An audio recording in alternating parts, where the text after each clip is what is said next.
সবাইকে স্বাগত জানিয়ে শুরু করছি আজকে ত্রয়োবিংশ পাঠ সরস্বতী স্তোত্রম, মানে সরস্বতী ঠাকুরের একটি স্তোত্র আমরা আজকে পাঠ করব।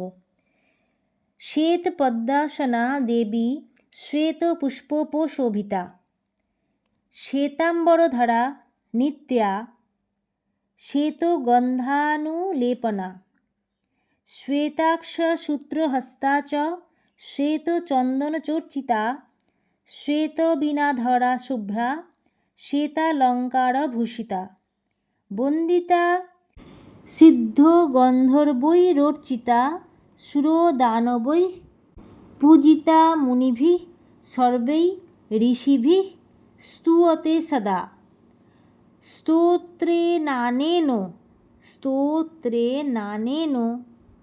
ত্বাং দেবীং জগদ্ধাত্রীং সরস্বতীং ইয়ে স্মরন্তি ত্রিসন্ধ্যায়াং সর্বাং বিদ্যাং লভন্তে তে। আমি খুব চেষ্টা করলাম একদম কেটে কেটে উচ্চারণটা বলে দেওয়ার।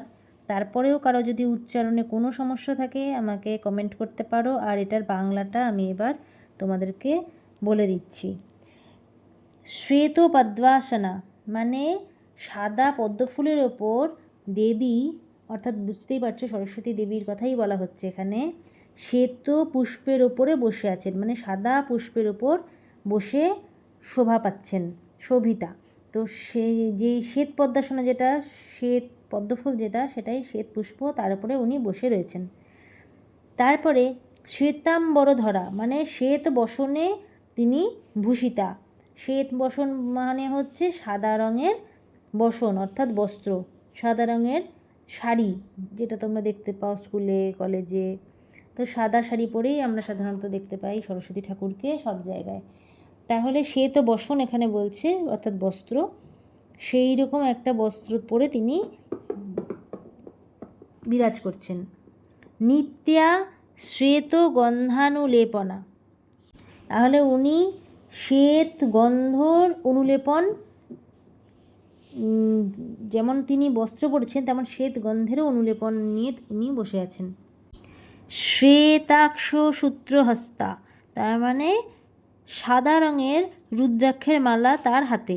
সাদা রঙের রুদ্রাক্ষের মালা তোমরা হয়তো অনেকেই দেখোনি, কিন্তু বেশিরভাগই কালো রঙের রুদ্রাক্ষের মালা আমরা দেখতে পাই। এটা কিন্তু যেহেতু উনি সব কিছু সাদা ভালোবাসেন, তাই জন্য উনি সব রকমের জিনিসই সাদাই ব্যবহার করেন। তাহলে কালো রুদ্রাক্ষ না নিয়ে, তাই জন্য উনি শ্বেত রুদ্রাক্ষের মালা হাতে নিয়ে রেখেছেন। এবং এই যে চ আছে মানে এবং, শ্বেত চন্দন চর্চিতা মানে সাদা চন্দন তিনি মেখেছেন। শ্বেত চন্দন চর্চিতা, শ্বেতবী না ধরা, তার মানে বীণাটা যেটা হাতে আছে সেটাও কিন্তু সাদা রঙের বীণা। উনি যে বীণাটা বাজাচ্ছেন সেই বীণাটাও সাদা, শ্বেত শুভ্র একদম। শ্বেতালঙ্কার ভূষিতা, সাদা রঙের যে অলঙ্কার সেই রকম অলঙ্কার উনি পরেছেন। তার ভূষণ হিসেবে তিনি সাদা অলঙ্কার নিয়েছেন, মানে ঠিক সোনার অলঙ্কার কিন্তু নয়, সব কিছু সাদা দিয়েই তিনি অলঙ্কৃত করেছেন নিজেকে। তাকে সমস্ত গন্ধর্ব, সমস্ত মুনি ঋষি সবাই কিন্তু তাকে সবসময় তার স্তব করেন, তাকে তিনি পুজো করেন। তিনি সুরের দেবী, তিনি সবচেয়ে, যদি কারো বীণায় বা কারো স্বরে সুর সুন্দর হয়ে থাকে তাহলে তিনিই সেটা। তাই জন্য তাকেই আমরা সবাই বিদ্যার দেবী, সুরের দেবী, বাজনা যেসব বাজনাগুলো বিভিন্নভাবে আমরা শুনে থাকি, সব কিছুর দেবী কিন্তু আমরা তাকেই মানি। তোমরা এখন ছোটো, আস্তে আস্তে সবই বুঝতে পারবে আস্তে আস্তে। স্তোত্রেণানেন ত্বাং দেবীং, তাহলে এই দেবীকে আমরা জগদ্ধাত্রী দেবী বলতে পারি। এই দেবীকে আমরা সরস্বতী নামেই চিনি, কিন্তু উনিই আসলে জগদ্ধাত্রী, উনি আমাদের দেবী সরস্বতী। আবার সরস্বতী দেবীর আরেক নাম শারদা মা। তো সেই জন্য সরস্বতী দেবীরও অনেক নাম রয়েছে, আপাতত এখানে জগদ্ধাত্রী নামটাই তোমরা পেলে।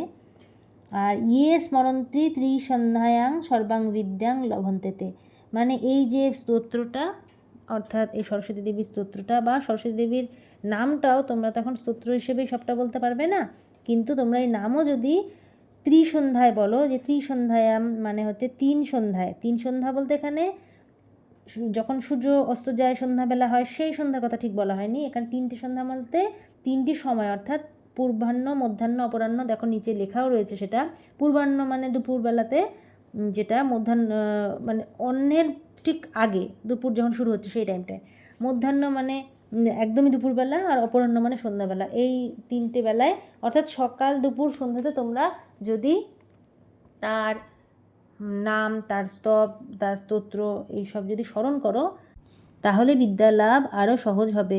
ওনার আশীর্বাদ তোমরা খুব সহজেই লাভ করতে পারবে। কিন্তু তাই বলে পড়াশোনা না করে নয়, ওনার নাম, ওনার স্তব স্মরণ করে ওনার যেই স্তোত্রটা সেটাও তোমরা মনে মনে চোখ বন্ধ করে বললে, বলার পরে ধরো তোমরা পড়াশোনা করতে বসলে, তাহলে দেখবে ঠাকুর তোমাদেরকে যেই পড়াশোনাগুলো করবে সেটা কিন্তু সহজেই তোমাদের মনে রাখতে সাহায্য করবেন। তাই যারা বিদ্যা লাভ করার জন্য এখন স্কুলে পড়ছো বা কলেজে পড়বে, বা যারা যে কোনো রকম বিদ্যা পাঠে এখন জ্ঞান অর্জন করছো, তারা সবাই 3 সন্ধ্যা অর্থাৎ সকাল দুপুর সন্ধ্যাবেলায় তার নাম, তার স্তোত্র, তার সংক্রান্ত যেই মন্ত্রই তোমরা জানো না কেন সেই মন্ত্রটাই মনে মনে পাঠ করে তারপরে পড়তে বসবে। তো এইটাই হচ্ছে সহজ ভাষায় এই কবিতাটির সারাংশ। তবে কবিতাটি মুখস্থ করতে হবে, আর যদি কিনা সবগুলো প্রোনাউন্সিয়েশন মানে উচ্চারণ মুখস্থ না থাকে, তাহলে পাশে ছোট ছোট করে রুল পেন্সিল দিয়ে লিখে নেবে বইয়ের পাশে। আর পরে যখন সেটা অভ্যাস হয়ে যাবে তোমাদের পড়তে পড়তে, তখন ওটা মুছে দেবে, দেখবে নিজেরাই সুন্দর বলতে পারছো কি না। তোমাদের আজকে এটা যে পাঠ সেটা কেমন লাগলো?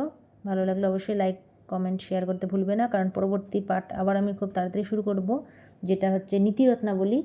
তো সেইটা যদি জানতে চাও, আর আমার ইংরেজি ক্লাসও চলছে এর পাশে, ক্লাস 7-এর, তো সেইটা যদি তোমরা না দেখে থাকো, অলরেডি আপলোড হয়ে গিয়েছে অনেকগুলো চ্যাপ্টার, আর সেকেন্ড ইউনিট টেস্টেরও কিন্তু আমি চ্যাপ্টারগুলো দিয়ে রাখছি। যদিও তোমাদের এখন সংস্কৃতটা অনেকটাই দূরে চলে গিয়েছেই, কারণ সেকেন্ড ইউনিটে এতটা হবে না, তো তবুও আমি পড়িয়ে রাখছি অ্যাডভান্স যারা পড়াশোনা করছো তাদের জন্য। আর যারা পরে পড়বে তারাও এটা দেখতে পাবে পরে। তো তোমরা চাইলে ইংরেজিটাও দেখে নিতে পারো, আর চ্যানেলের সাথে থাকো, তাহলে পরপর কীভাবে আমি কী কী পড়াচ্ছি তোমরা জানতে পারবে। সবাইকে অনেক অনেক ধন্যবাদ।